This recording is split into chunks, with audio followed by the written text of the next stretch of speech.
Lisa with Craft Your Practice, and this is episode 11, your intake flow from first call to first session.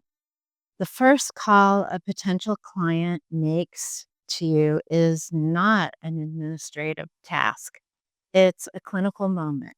Most new therapists treat the phone consultation like a scheduling call. They confirm availability, quote a rate, answer a few questions, and book the appointment. And then they wonder later why so many consultations don't convert, why clients show up to the first session feeling uncertain, or why the first few sessions feel like they're still figuring out if this is the right fit.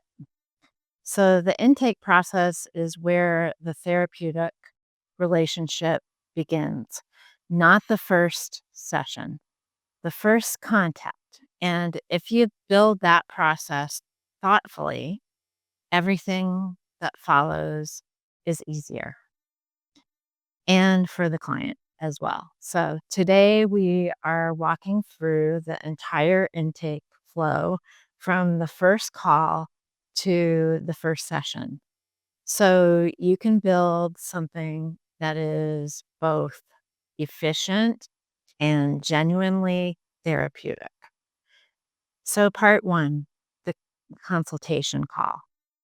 The consultation call has one primary purpose: to assess fit, not to do therapy. So not to sell your services, to determine honestly and clinically whether you are the right person for this client and whether this client is a good fit for your practice. That reframe matters.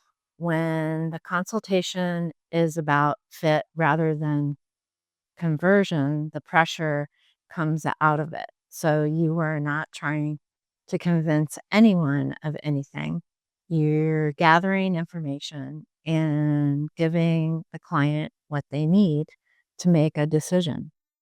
So a good consultation call runs about 15 to 20 minutes. Here's what it covers: what brings them in, let the client tell you briefly what they are looking for help with. And you are not doing an intake assessment.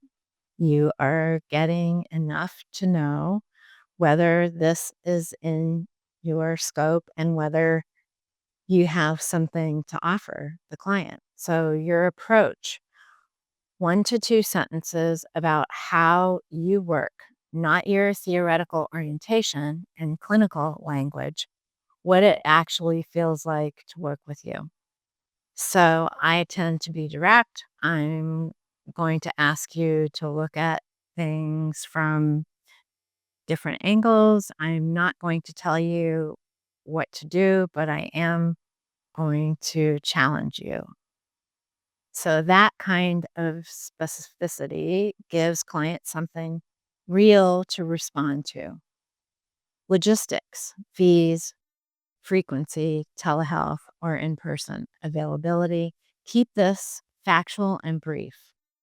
Their questions: always leave space for this.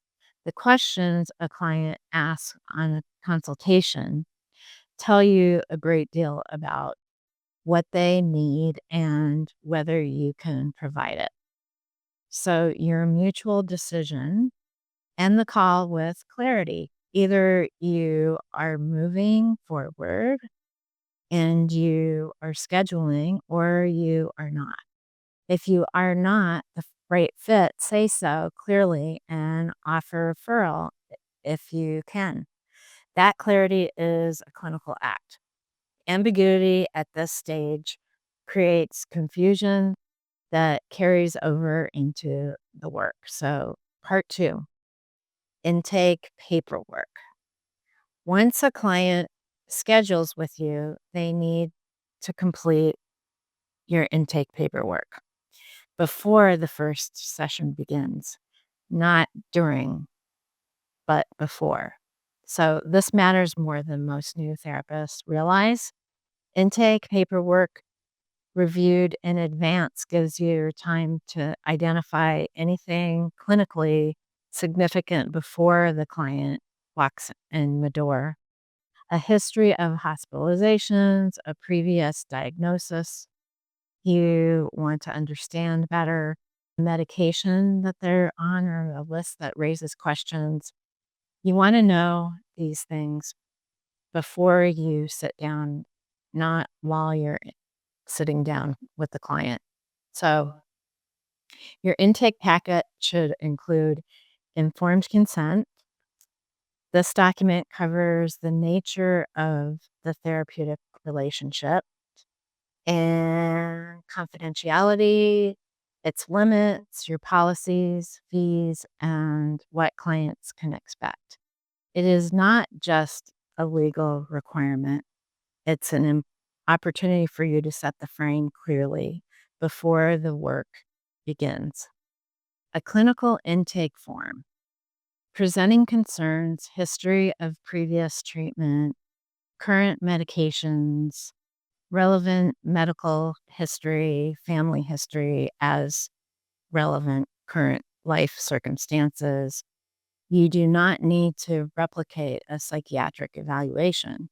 You just need enough information to walk into this first session with a good idea and context. So, your policies, cancellation, payment, communication, telehealth, if applicable, these should be stated clearly, signed, and in your file before you see the client. A release of information if needed, if you anticipate coordinating care with a prescriber, a PCP, or a previous therapist. Having authorization on in place early is very useful, so send the paperwork as soon as the appointment is scheduled. Give clients a clear deadline completed before the session, not the morning of. Use a HIPAA compliant electronic system so that the documents are secure and the signatures are legally valid. Part 3, preparing for the first session. The time you spend preparing for the first session is clinical time, even if it does not feel like that. Read the intake paperwork before the session, all of it. Make sure notes about what you want to ask and understand better, what you want to follow up on, what stood out. Go into the first session knowing all of these things, at least in the ways the paperwork allows you to, and have a plan for the session. Not a rigid script, but an intention. The first session serves several purposes simultaneously. It completes the assessment that you began on the consultation call. It establishes the therapeutic relationship. It sets the frame for how you work together going forward, and it gives the client a first experience of what therapy with you actually feels like. So you can't accomplish all of those things without some sense of how you want to use the time. Set up your space, whether you're in person or on telehealth. The environment communicates something to the client in person. The space should be clean, calm, and private. And on telehealth, your background should be professional, your lighting adequate, and your space free of interruptions. These things matter because they communicate that this is a professional relationship that you take seriously. Part 4, the first session. The first session is not a free flowing conversation. It's a structured clinical encounter with specific goals. Complete the intake assessment. What brought them in, history, current functioning, goals, what they have already tried. You need this information to do the work, and the first session is where you gather it. So don't sacrifice the assessment because the conversation went somewhere interesting. The interesting conversation will be there in session 2. The assessment needs to happen now. So establish the collaborative frame. The therapeutic relationship works best when clients understand that it's a collaborative frame, that you are not going to fix them, and that the work requires their active participation. So say this explicitly in whatever language fits your style. So many clients arrive expecting to be advised, assessed, or told what to do. Correcting that expectation early saves a great deal of confusion later on. So assess for safety. Every first session includes a suicide and homicide screen. This is not optional, and it does not have to be clinical or cold. I ask everyone I work with about this. So I want you to ask directly, is enough of a frame?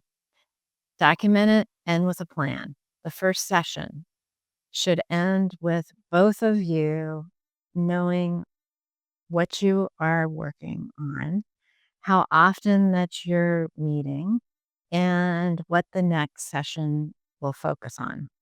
Clients who leave the first session with a clear sense of direction are more likely to return and more likely to engage in the work.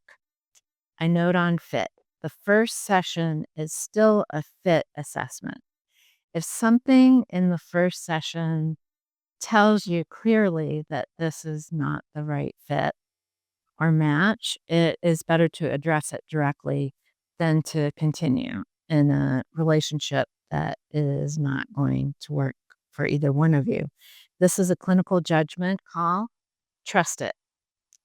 So your intake flow is not administrative infrastructure. It is the first several chapters of the clinical relationship.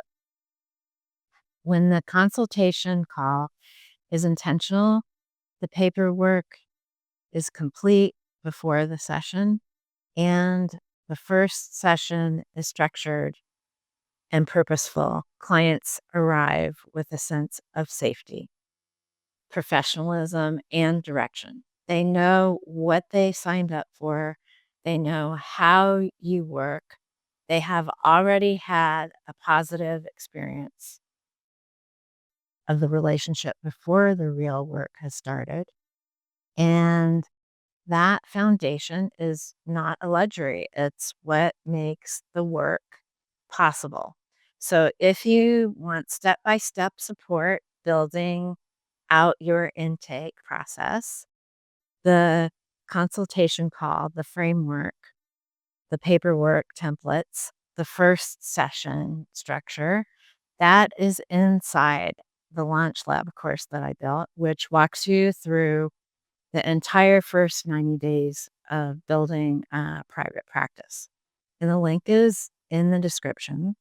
So if you're a little further along and want to look at the full system layer of your practice, Systems That Simplify is the next step. Also in the description.